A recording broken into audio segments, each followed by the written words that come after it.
till shade is gone, till water is gone, into the shadow with teeth bared, screaming defiance with the last breath, to spit in Sightblinder's eye on the last day. by my honor and the light. My life will be a dagger for Sightblinder's heart. Until the last day. To Shyle Ghul itself. This is A Dagger for Sightblinder, a podcast focused on all things Wheel of Time, with your hosts, Sarah Lucas and Adam Tricola.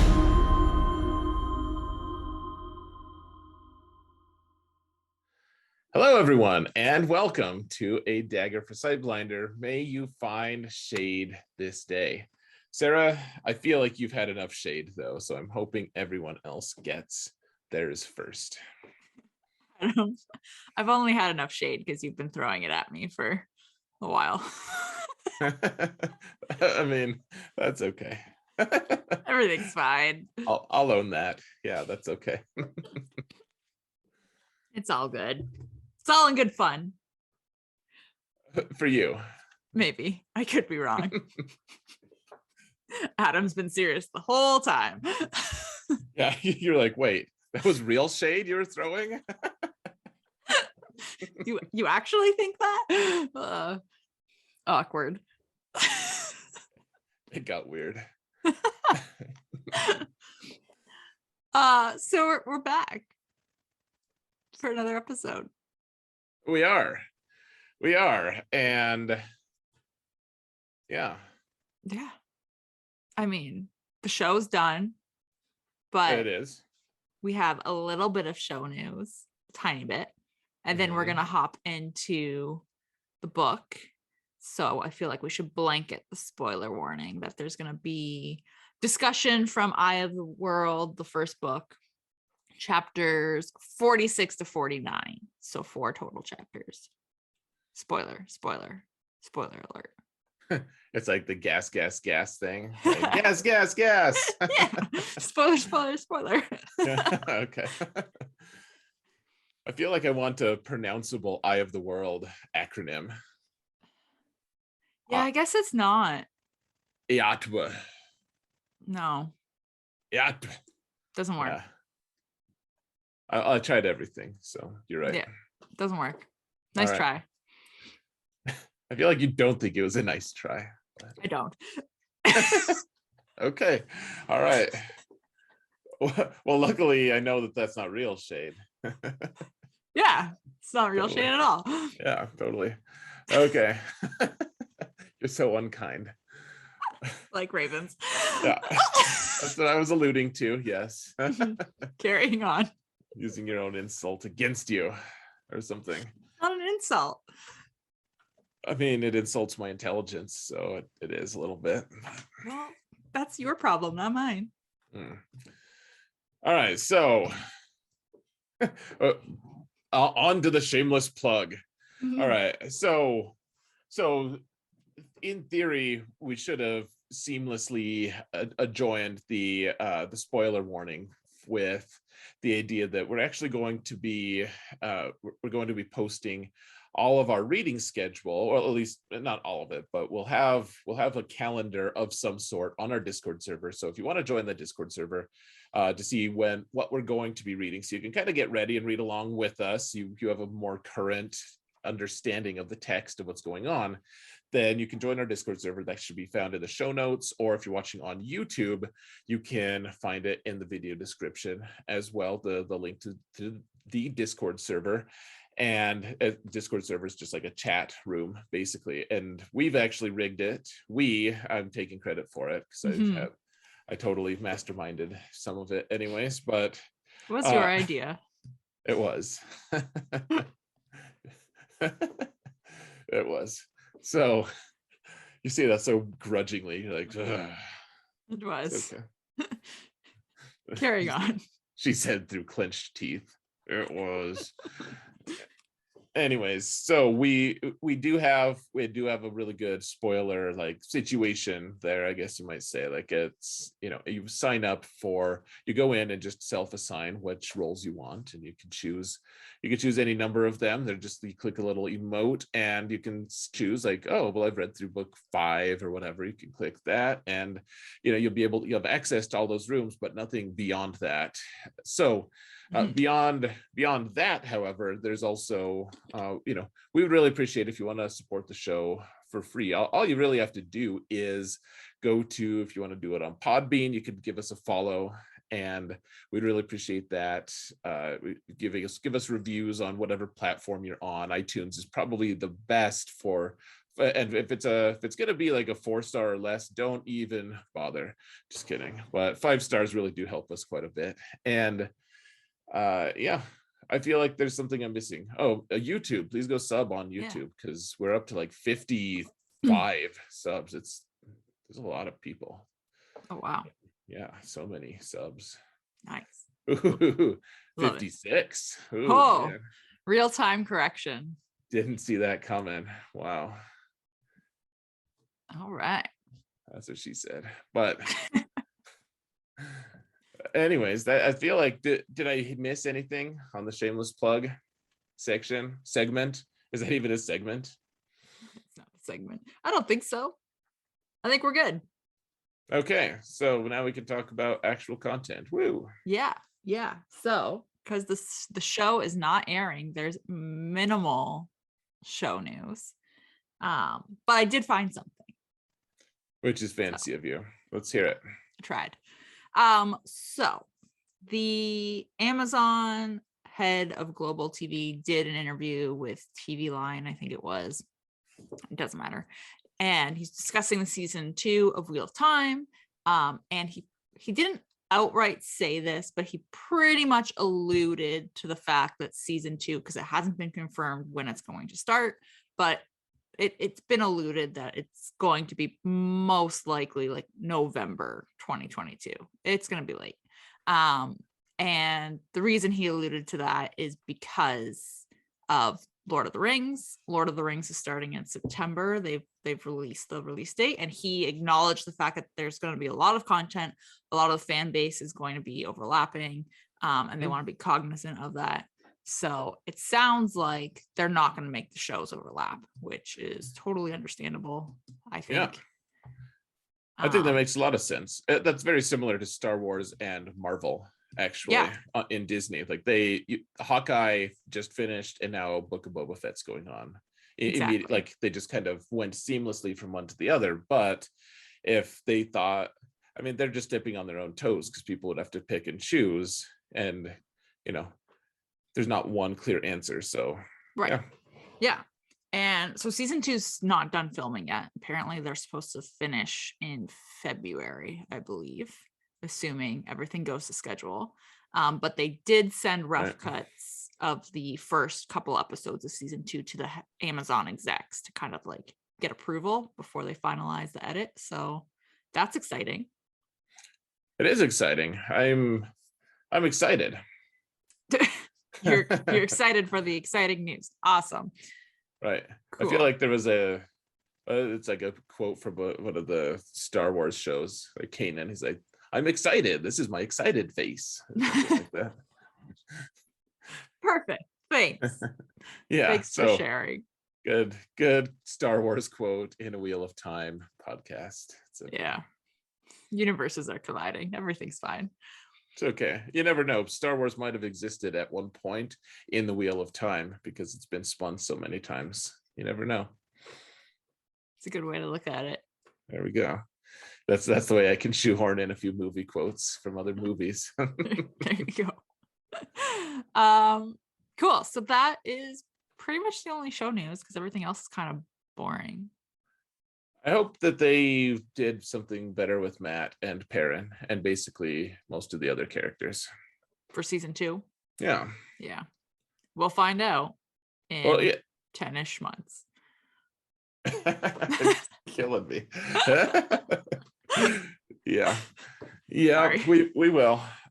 I'm excited to see that, because I think that this one's going to be, they basically said that in an interview with what's his name, the showrunner Rafe Judkins, he said they're going to be doing books 2 and 3 basically in this upcoming season. So it'll be interesting to see, because they're pretty different. They're pretty different books, as you know, as is evidenced by the fact that they're different books. So this is your excited face. I know. I'm making lots of good observations here. Very astute. Good. Yeah, it should be fine. I guess we've got time to theorize. We do. Speculate, all that fun stuff. I really hope this new Omicron variant stuff doesn't mess with their final stuff. I hope that I hope that the Matt character isn't just like the professor of the dark arts in Harry Potter. We just get a new Matt every season. The character's now cursed, literally. Oh no. Sad. Let's hope not. Yeah. Yep. All right. Well, on that really sad note, do we want to go into the book content? Yeah, let's talk about the book. We're getting close to the end. I know. So we're going to talk about chapters 46 to 49, again, like I mentioned earlier. And then next week, we'll do chapters 50 to 53, which are the last 4 of the book. So we'll be done book 1 entirely next week. Cool. But not today. That sounds epic enough. Epic-ish. Cool. Epic-ish. I'll take it. Did you end us on a cliffhanger? Yes, I did. I feel like that's in line with your nature, though. You just, to end on a cliffhanger. You'd do something like that to us. It's okay. It was not intentional, and I realize now that I did it. But yeah, I did it. All right. Oh, you know what? It's actually there's good symmetry. The whole end of any book is going to be pretty pretty cliffhangery. So right. Well, here we go. Here we go. Here we go. Now that you all know, I'm leading you to a cliffhanger. Yeah, you can only lead us to a cliff. You can't make us hang off. I don't know. I was trying to make a play on the horses. You can only lead a horse to water. You can't make him drink. Yeah. Right. I followed. You're like, I just didn't think it was amusing, so I didn't do anything. I just followed. I understood what you were trying to do. Yeah, I got it.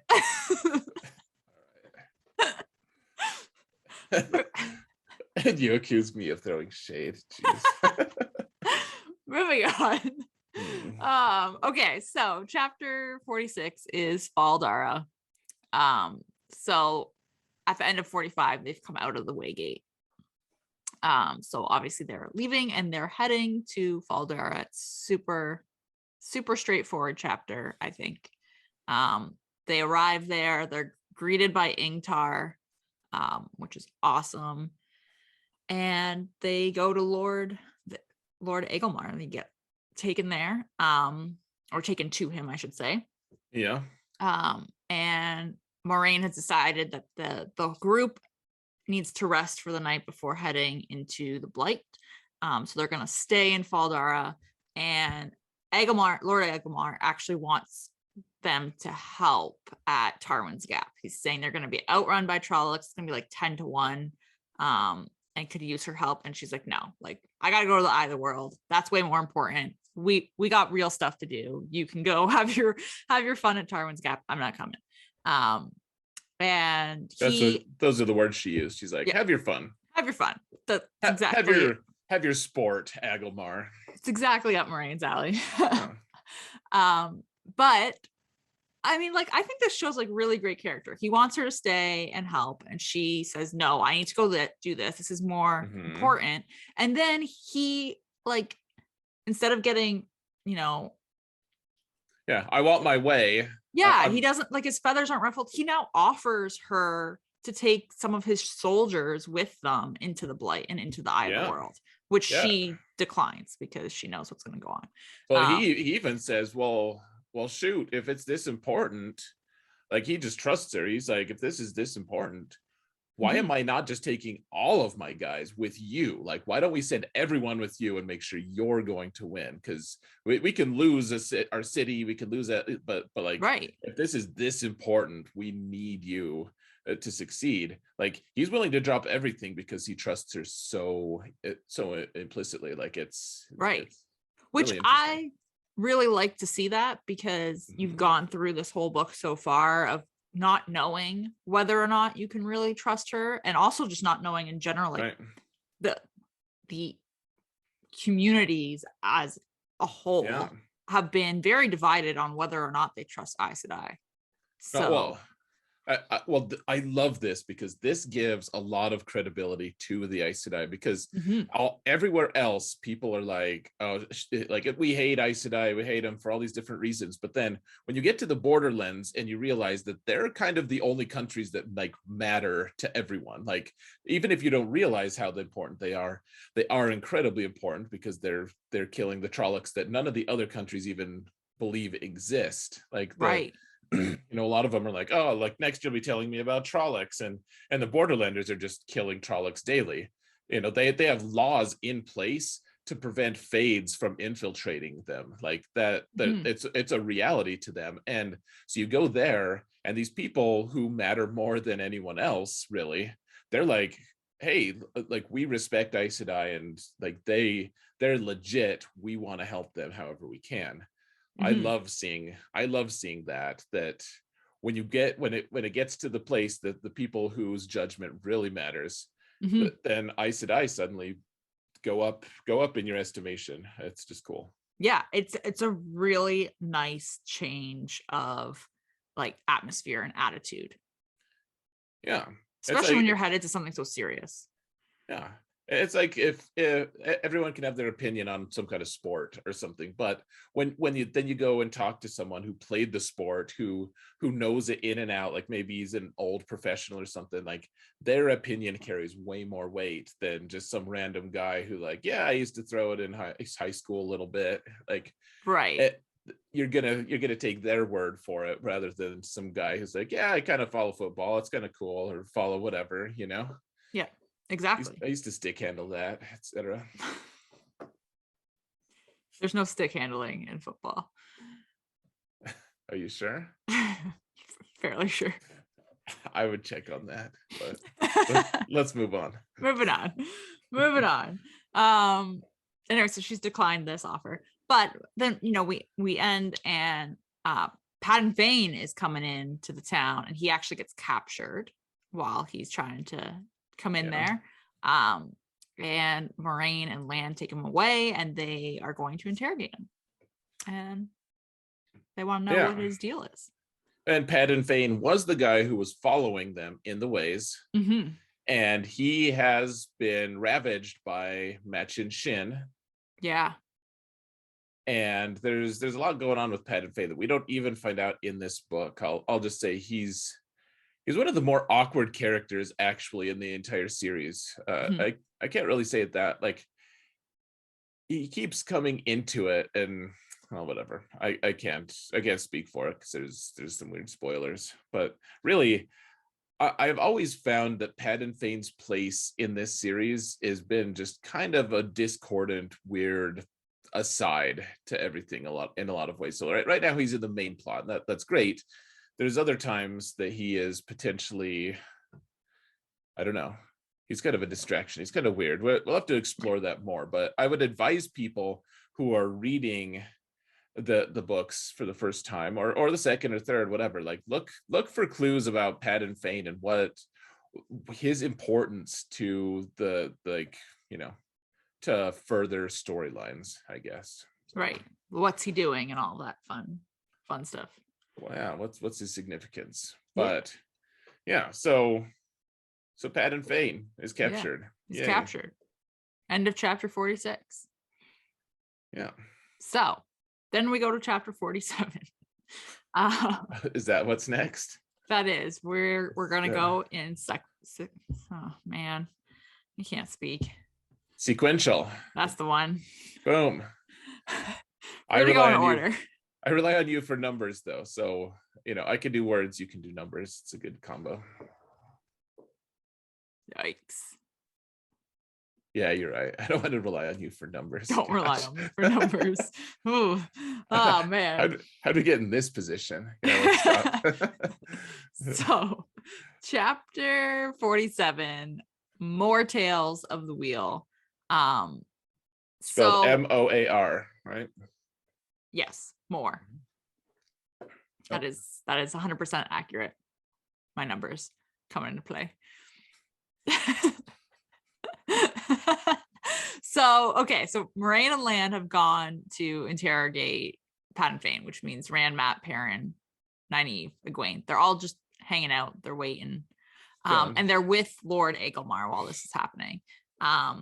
And he ends up kind of giving them like a mini history lesson of sorts, all about Lan and the kingdom of Malkier, and where he gave up this title and all this stuff and what could have been, which is awesome because it's handled slightly differently in the show, which makes sense. But yeah, we just get a little bit more background here. Yeah, it's nice. I just like how they have to do it different in the show because they have a limited amount of time. But I like how long he takes to unpack certain things, because like we're in this new country and it's totally different than Camelin. We've been in Andor like this whole time, basically. Like the Two Rivers are technically part of Andor, and so the whole adventure that they've had up to this point has just been in Andor, and then they're magically teleported to this land where they're at war with the Shadow, and they're barely keeping the Shadow at bay. If they don't keep it at bay, like everyone is ruined. Everyone has a bad time, and so it's nice that they're not just, okay, we're here and we're gone. Right. They actually set things up where they take their time. Lord Agelmar is an extremely gracious host, and as opposed to he's being all distrustful and stuff in the show, which I'm fine with, but it's just it's just kind of nice. We're taking our time, and they're setting things up. It's totally different. Exactly what you said. It's completely different from what it's been this entire time. Yeah, instead of just like the head-on sprint to the end, with like, the show, whatever. We're not talking about the show here, but and the results here are very different too. So, they're all planning on going to the Eye of the World at this point. Like that's the stated plan. I'm trying to remember though, in the book, I don't think she's told anyone that she thinks anyone's the dragon at this, even at this stage. I don't think she's told anyone. I'm pretty sure she hasn't. She does.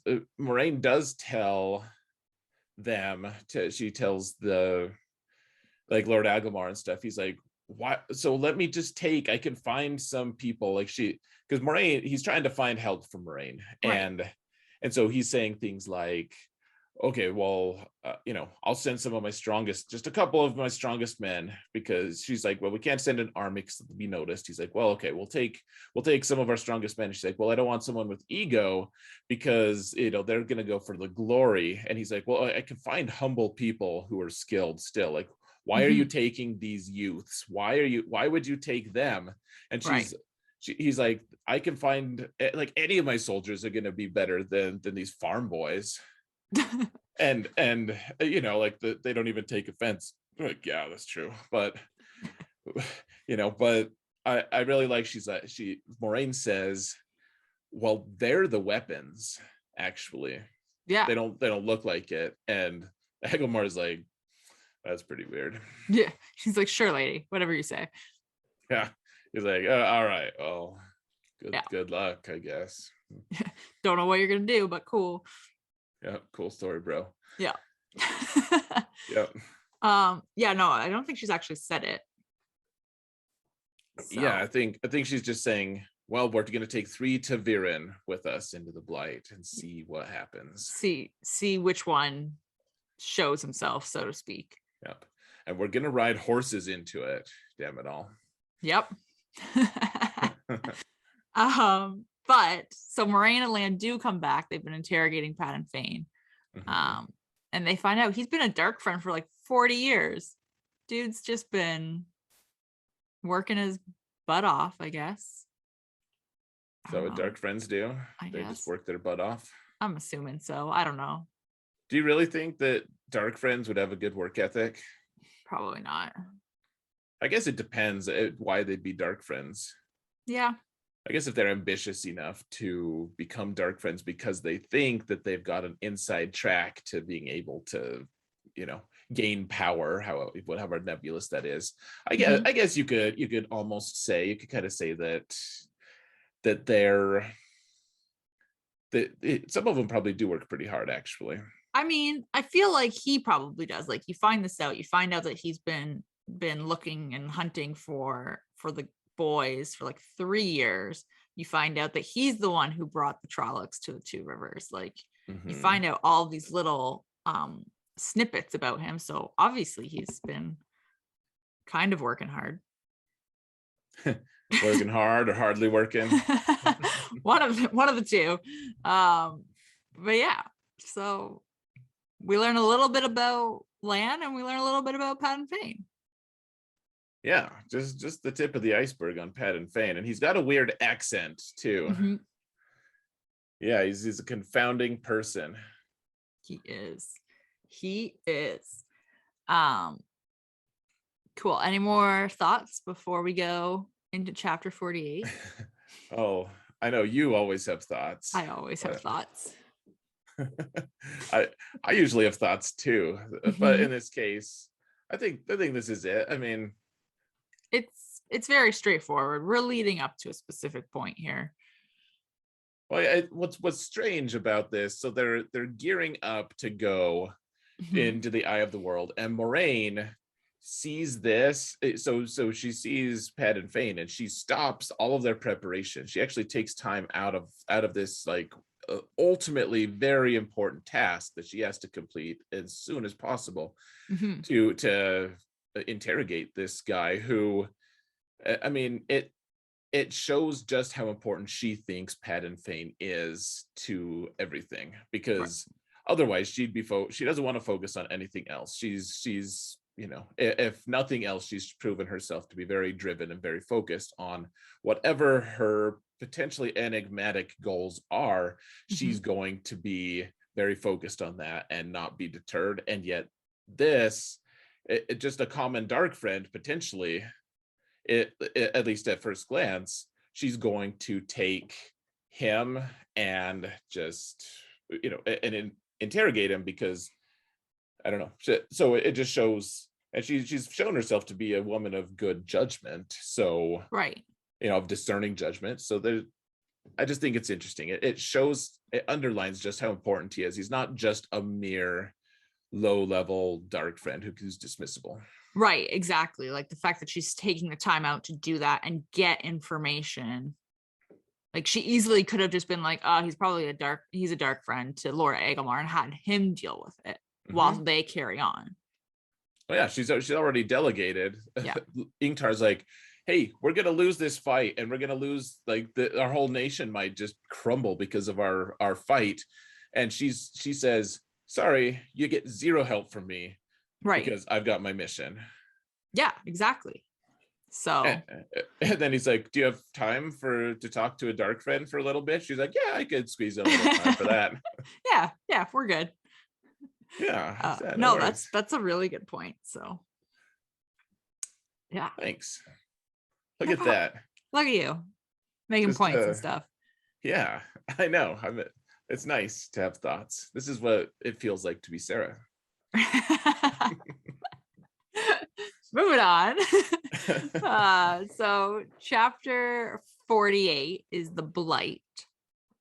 So this is pretty cool. So you've got Ingtar leading kind of like an escort of sorts for the group to the Blight border, which I guess used to be Malkier, I think. Well, yeah. So Malkier was kind of the Malkier was the borderlands before Before. Shinar was. Yeah. So Kind of. they're kind of going to that area. Right.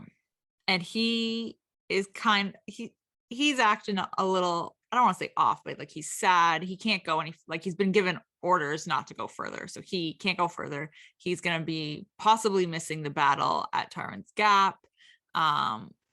He seems kind of annoyed with the Evans Fielders. Like he's just, I don't know, he's just being Ingtar.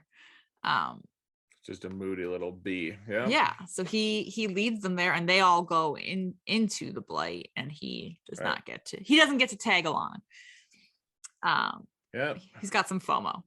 Bye, Felicia. So they go in. They're heading north, and they're going kind of at like Land's pace. He's sort of delegating it. And I thought this was interesting. Mm-hmm. So all of them are finding like the weather in the air, like there's like it's unusually warm, and they're finding it to be like too warm, like they can't cope, except for Perrin and Lan. And Lan I could kind of understand because he's like from this area. Perrin intrigued me. I never noticed that. So yeah. Interesting. I don't know if that's related to whatever's going on with Perrin or not, but I thought it was interesting. Yeah, that is interesting. I honestly don't remember that as a part of it. It's I guess we should note, if you're watching the show and you've never read the books before, that everyone does go with Lan, or sorry, with Moraine and Rand here. Right.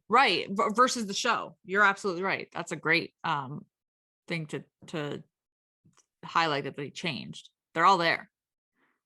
Yeah. So I do think it's interesting. The way they portray the Blight here is significantly different from the way they portray it in the movie. Like the movie, they needed a physical representation of it, and that was like the biggest hurdle, I feel like, that a lot of people always said was, if you're trying to do a visual thing, how do you show all these different things? Like, how do you do Mach and Shin? How do you do Mashadar? How do you show the power and the Blight and all of this stuff? And so I get their choice there. I didn't necessarily love the way the Blight looked or whatever but it was fine. I do like just how the way they portray it in the books a little bit better, and I don't think they could do it in the show as well. But it's basically just the land is about the same. It's just everything's starting to rot and everything's getting hotter, and it's just it's almost like the physical representation of like or not culture, but like climate change of like global warming. Just like if global warming was a slowly, insidiously advancing threat, Right. And then and you've got all the stuff rotting and corrupted, and the further you go into it, where obviously the Blight has been around longer, the more corrupt and like worse it is. Right. Which makes sense. Yeah. It's just kind of fun to see that. To see that, and I don't know, but it's basically the same. It's and in a way, I mean, you could almost see it as like a microcosm of someone whose heart is changing to be evil. Like they don't just one day wake up as a good person and decide, I'm going to be evil. It's just slowly you advance into that kind of lifestyle, and that's kind of what it is to be in the Blight. It's just it's everything is normal, and then it's slowly everything that's normal is twisted and a little bit worse. Yeah, exactly. So anyways, I'm probably reaching there, but I thought it was an interesting metaphor for me. No, but I like that, because it also adds to the fact that there is a border of where the Blight is, because it's slowly creeping in to the rest of the world, right? Well, yeah, and there's no way to fight it. There's just once it hits where you're at, there's an issue. Like there are issues. So that's a concern. What happens with farms, for instance? If you're a farmer and the blight just hits Comes your in. lands, are you gonna just like grow corrupted potatoes, or you gotta move out? What are you gonna do? And then that creates infrastructure problems for the entire nation, really, if all the farmers have to pack up and leave. Right. So, anyways. Yeah. Yeah, so they're going into this though, and Lan is he's trying to get them to like the mountains, and he doesn't think they're going to get there before nightfall. So Moraine suggests that they make camp, which he seems to be on board with, and they camp by a lake. And she used this is I also found this kind of cool. It's like she strategically picked this spot because she can draw from the one power from the lake and set wards around their campsite. And I thought that was interesting because it sounded like the lake isn't necessarily corrupted, or maybe it's not as corrupted as the rest of the surroundings, so she's able to draw from there without being worried about, side effects. Yeah. So this is another instance of things that happen in book one, like what happens in book one stays in book one kind of thing, where she's makes everyone invisible, and she's drawing power from a lake, and it's doesn't happen again ever. And that's not really how the mechanics of how the world works, but I mean, it happens in book one. That's fine. Book one, in a lot of ways, I've been thinking about this actually. Book one, in a lot of ways, feels like the age of mythology, kind of, where people might say an Aes Sedai can grow to the size of a building, and she can make everyone invisible, and she can stop metal with her wooden staff and whatever, there's all these different weird powers that she has, and then you enter into like the next age where everything is more realistic. But book one, there's just a lot of kind of weird stuff that happens, that some of it stays for the next one, but not all of it. So, which makes sense. Yeah, I think. I feel like that's typical in a book, in the first book of a series too. You're fleshing everything out. So I have no issues with it. It's just an interesting thing to note. Yeah, it just means that I have to pay attention to these things and not latch onto them. Right. I mean, you can latch onto them if you want, but you're right that would be the most foolish ever. Right. Your words, not mine. Right, but yours as well. So she's made all of these wards around them, and so Rand can't sleep now that they're all camping out, and he's just overhears Lan and Nynaeve like confessing that they have feelings for each other, and Lan's refusing to accept Nynaeve's love, and Rand basically decides to quote unquote go to sleep with like the last thing he sees is Nynaeve crying because Lan's rejected her in a way, which is sad. Yeah. How did you feel about this part? Did you realize that they had feelings for each other up to this point? No. Yeah, this was weird for me. I mean, once I eventually learned that they had feelings for then you can spot little tiny signs of it throughout the book, but he's incredibly subtle throughout the book, and I was like, what? I was like, I don't need this. This is just random weirdness. Why are we adding this to the it's like Rand and Egwene. They're in a relationship apparently. That's what I hear. That's what they tell us. Supposedly they are. They don't act like it, but they are. I mean, in the show, they do dishes together. Then they, then then they actually have relationship elements to their lives. Right. But yeah, in this one they just bicker and don't talk to each other. At least Nynaeve and Lan discuss it, but then Lan's just, I don't know. I always found Lan's stoicness to be a little annoying in the books. Just a little bit of what did he say? He says things like, I can't give my bride a grave or so, like as a bridal gift. Like I can't give death to my bride, or I forget what, but it's all just like, I'm gonna die because of my war with the blight, and or, right. with the shadow, and I can't marry someone because I will inevitably die and she'll be sad. And yeah, like it's very I don't want to say like over the top, but it is a little bit over the top. Yeah. It strikes me as, so he's got this war against the shadow, which is admirable, but it's always struck me as somewhat selfish, actually. Right. Of like he's got this unswerving war against the shadow. That's great, and that helps everyone to some degree, but it also means that he has the ability to he kind of just does what he wants in a way, because he can just do it in the name of convenience for his cause or whatever. Right.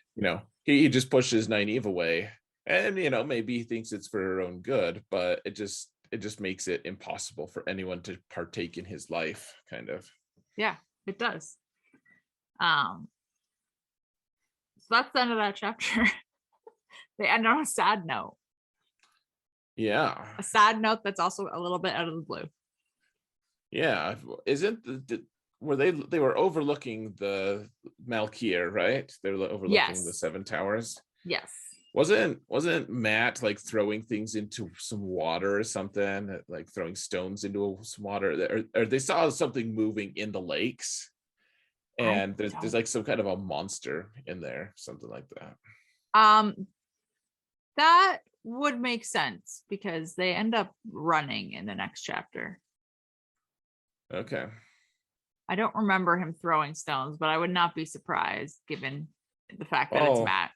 I could just be like, so I know that there's some kind of movement in the waters that it's like, we don't want to mess with whatever is in there.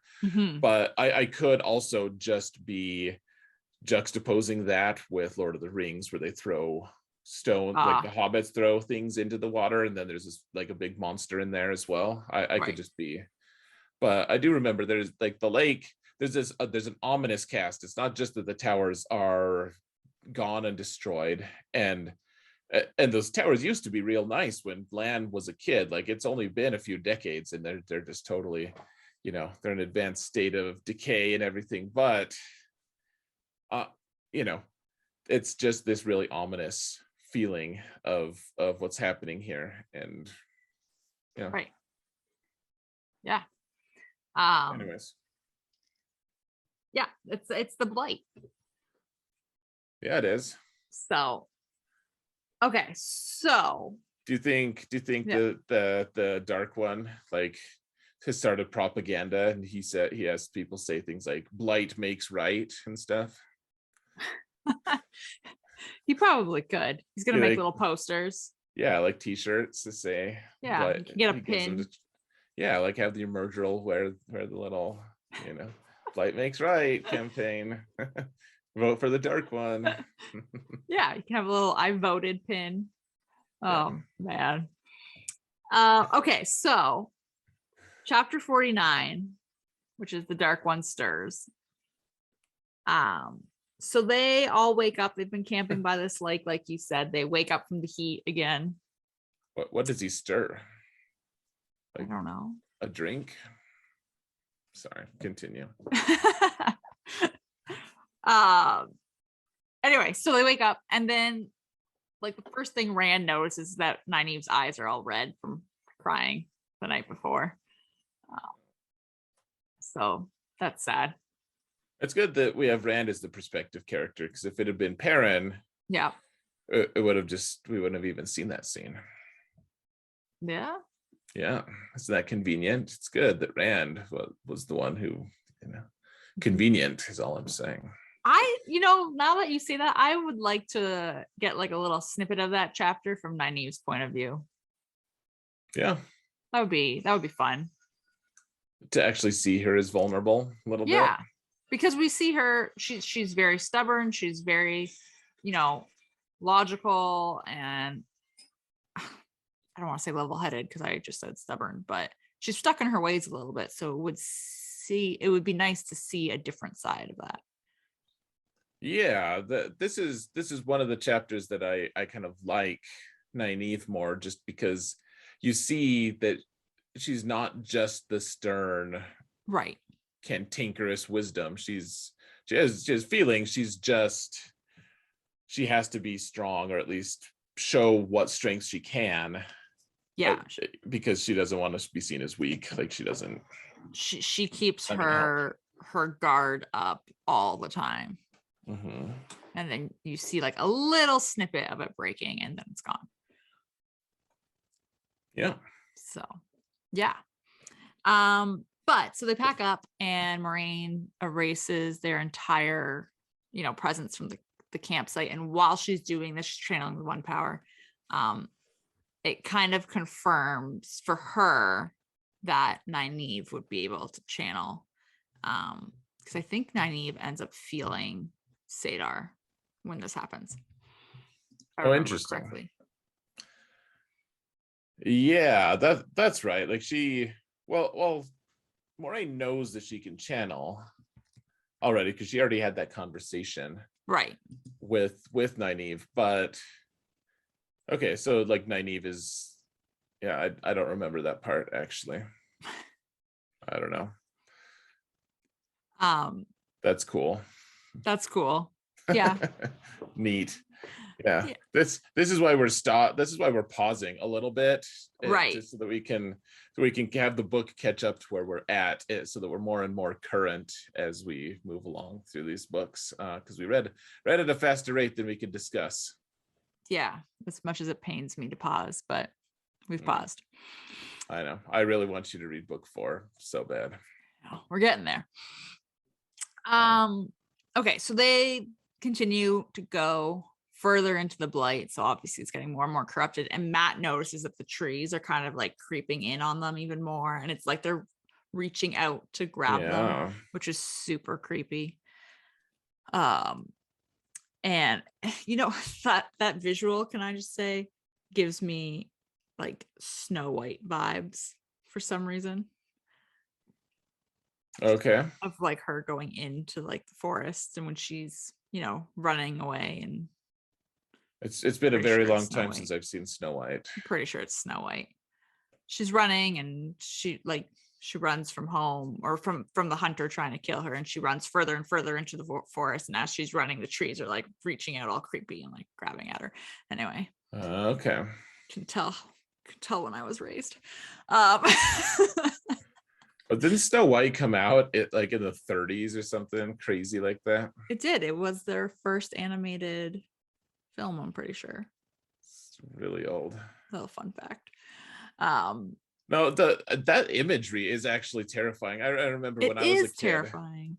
When I was a kid, I was the scariest thing for me was there was this book where this kid had to go to he was running an errand to get something for his mom, and he had to run past this big, huge, scary tree, and it's dark and the moon's out, and it's like the tree is gonna grab him, and it's looking back, I think it's like he's conquering his fear over this. It's just a tree at the end of the day, but he sees it as this really big, scary thing. And I just remember thinking back then when I read it, I was like, why doesn't he ask an adult to help, like walk him back to and really, like, what kind of negligent, awful parent sends their kid out, like their little kid who's so young that he's afraid of trees, that to go run an errand to talk to adults alone, like at night.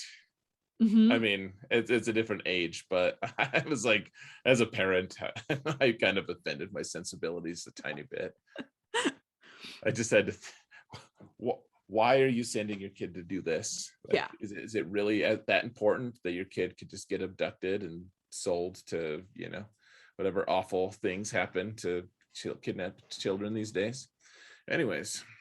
Man, you were killing it today on the good notes. Yeah. Well, we're in the Blight. Like, We're in the Blight. There's nothing good or light about this. And trees are coming to kill them, Sarah. Yeah. Okay. Yeah. So, like the Blight's creeping in on them. So Lan ends up moving ahead of the group and going off alone, doing his land scouting nonsense. And Moraine's urging everyone to kind of come closer to her for protection. And yeah, they end up racing ahead because something, they don't know what, is clearly following them, and they're in the Blight, so obviously, and they're going towards this like pack of worms, shadow spawn thing, that isn't necessarily leading them to safety, but they know that like whatever is chasing them is going to be more scared of that. So yeah, and then as they're doing this, they're going, and Rand's desperation to like get to the eye of the world just is increasing. And this is where you have like this imagery where I was saying on a few episodes ago that I pictured the eye as like this greenery of like a field, and all this where it shifts and the green man appears, which we don't see in the show at all, but he appears and he greets Rand and Perrin, and I think Loyal is with them as well, and he's gonna lead them to the eye. Well, so there's like a big battle though for a little bit before they get there. Like there's creatures, the trees are converging. There's creatures, and it's just madness and limbs and arrows and fighting and swords and axes, and it's just total chaos. And then and then they eventually do get into the eye, as you say, or into the green man madness. Yeah, and that's the end. We are at the cliffhanger. I guess we are. Yeah, the green man is awkward and says weird things, but that's to be expected from this book. So yeah, it's weird. It's a weird time coming up next week. So yeah. So okay. So who's the Mac? I don't know.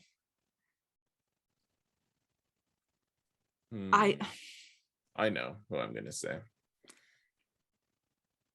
I mean, I don't think it's Rand. I don't think. Are you gonna say Lan? I feel like you're gonna say Lan. Yeah, I'm gonna say Lan. Are you actually gonna say Lan? I am. Because if I had to pick, I would pick Lan. Yeah, because I mean, he's kind to Nynaeve. He calls her a lioness or something like that. He's complimentary, and yet he's, I don't know, he kind of just acts annoying toward her a little. Like I don't really. Overall, he's very competent here. He does good things, and you can't. It's a pretty awkward time for someone to profess their love. Like they're gonna go confront the Dark One and see the eye of the world. They're in the middle of the Blight. They're in the graveyard of this guy who could have been the king of this kingdom, who's now it's defunct, and toppled. And she's like, I have feelings for you. But like, do you think maybe they're doing that because they think they're gonna die? Yeah, but if they think they're gonna die, then maybe he should just stop being a dick. And like, I guess, yeah, that's the other side of it. Well, because he clearly has feelings for her too, right? So yeah, I wouldn't say anyone else is. No one else is really annoying. Really. Yeah. No. Unless you call whiny Ingtar, but he's not really a character that we should consider for this. I feel like he's not a main character. No, not in this book, at least. Not yet. No. Yeah. So Lan's annoying. Man, that's too bad. I never thought I would pick Lan. No, Lan is pretty great, usually. Yeah. I mean, We could just pick Egwene because she is in general annoying in book 1. But she's not bad these chapters. She doesn't really do anything, to be honest with you. She's just there existing. Same with Perrin, just like in the last episode of the season. it was Perrin standing around again, just existing. Yep. Yeah. Okay. Cool. Anything else? Oh, I'm excited to conclude the weirdness that is Eye of the World, and I know. I can't believe we're gonna be done next week. I know we'll be 1/15 finished with the series. Oh boy. I got a ways to go. I've got a ways to go. Awesome. Yeah, so next week, again, reminder, chapters 50 to 53, last 4 of Eye of the World. Mm-hmm. If you feel like reading along. Cool. Final words? No? Yes? No, I'm out of thoughts, Sarah. Unlike you. No, I always got thoughts, but we'll pause them. That's it, everyone. Thank you so much for watching / listening. Adam, thanks for hanging out for another hour, however long we've been doing this for. I feel like you just rolled your eyes at me, but I didn't. I kind of like I don't know. I was trying to do math / time in my head, and it went poorly. Damn it. So there I am as Sarah doing time, whatever that means, in my head. I have thoughts. Okay. Anyways, folks, we thank you for listening. We apologize for any unkindness. And may you always find water and shade.